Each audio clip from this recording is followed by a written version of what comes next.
Okay lang na maliitin mo ako. Libre lang naman manghusga. Pero mahal maningil ang karma.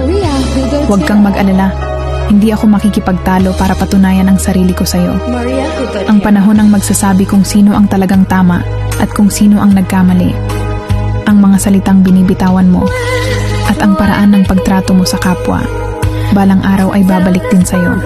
At ang taong pinipili mong maliitin ngayon, baka siya pa ang maging dahilan kung bakit mapapahiya ka balang araw. Hindi ako gaganti.